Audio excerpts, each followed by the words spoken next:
বিকেলে snacks item হিসেবে chicken popcorn খুবই ভালো একটা অপশন। তাহলে চলুন আজ দেখে নেওয়া যাক যে কিভাবে এই মজাদার চিকেন পপকর্ন খুব সহজে বানিয়ে ফেলা যায়। এখানে আমি চিকেনের দুটো ব্রেস্ট পিস পরিষ্কার করে নিয়েছি।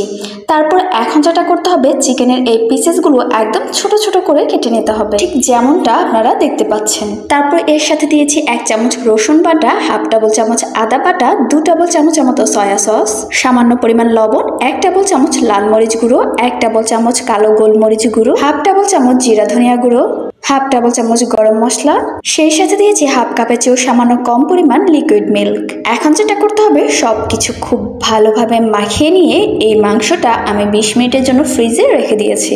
আপনার হাতে যদি আরো বেশিক্ষণ সময় থাকে তবে ফ্রিজে আরো বেশিক্ষণের জন্য রেখে দিতে পারেন, এতে করে মাংসটাও খুব জুসি হবে। আমি ফ্রিজে 20 মিনিটের জন্য মাংসটাও রেখে দিয়েছি। এবার চলে যাচ্ছি বাকি স্টেপে। নিয়েছি 1 কাপের মতো ময়দা।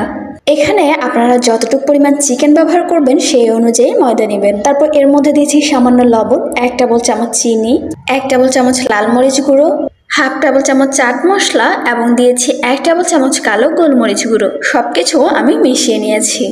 অন্য পাশে মাংসগুলো আমি ফ্রিজে 20 মিনিটের জন্য রেখে দিয়েছিলাম এবং 20 মিনিট পর আমি মাংসগুলো বের করে নিয়েছি। 20 মিনিট পর মাংসগুলো ফ্রিজ থেকে বের করে নিয়ে আমি যে ময়দাটা রেডি করেছি সেটার মধ্যে মাংসগুলো একে একে দিয়ে দিয়েছি। এখন এই ময়দার মধ্যে মাংসগুলো আমি কোট করে নেব। এভাবে ময়দার মধ্যে মাংসগুলো কোট করে নেওয়ার পর এবার চলে যাচ্ছি বাকি স্টেপে। একটা বাটিতে আমি বেশ অনেকটা পানি নিয়েছি। তারপর এর মধ্যে আমি দিয়েছি কয়েকটা বরফ টুকরো, তবে আপনারা চাইলে এখানে ফ্রিজের ঠান্ডা পানিটাও ব্যবহার করতে পারেন। তারপর আমি নিয়েছি একটা স্ট্রেনার। এরপর এর মধ্যে একে একে মাংসের পিসেসগুলো দিয়ে দিয়েছি এবং স্ট্রেনারের সাহায্যে আমি মাংসগুলো পানির মধ্যে ডুবিয়ে নিয়েছি। এভাবে জাস্ট পানির মধ্যে মাংসগুলো একবার চুবিয়ে তুলে নিতে হবে। ঠিক একই পদ্ধতিতে সবগুলো মাংসের পিসেস আমি এভাবে পানির মধ্যে ডুবিয়ে তুলে নিয়েছি।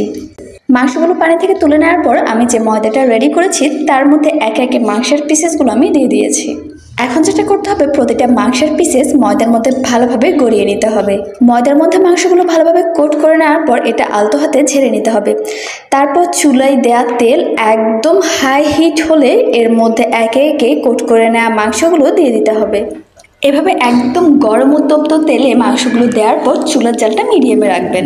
তারপর চুলার জাল মিডিয়ামে রেখে মাংসগুলো একটু সময় নিয়ে বারবার নেড়ে চেড়ে ক্রিস্পি করে ভেজে নিতে হবে। সবগুলো চিকেন আমি একটু সময় নিয়ে হালকা লালচে করে ভেজে নিয়েছি। আর এভাবেই তৈরি হয়ে গেল মজাদার চিকেন পপকর্ন। তো আজকের ভিডিওটি আপনাদের কেমন লেগেছে সে বিষয়ে আপনার মতামত জানাতে পারেন এবং পরবর্তীতে নতুন নতুন আরো অনেক রেসিপি পেতে আমার পেজের সাথে কিংবা ইউটিউব চ্যানেলের সাথে যুক্ত হয়ে যেতে পারেন। ইনশাআল্লাহ দেখা হচ্ছে পরবর্তী কোনো ভিডিওতে। সবাই ভালো থাকুন, সুস্থ থাকুন। আল্লাহ হাফিজ। আসসালামু আলাইকুম।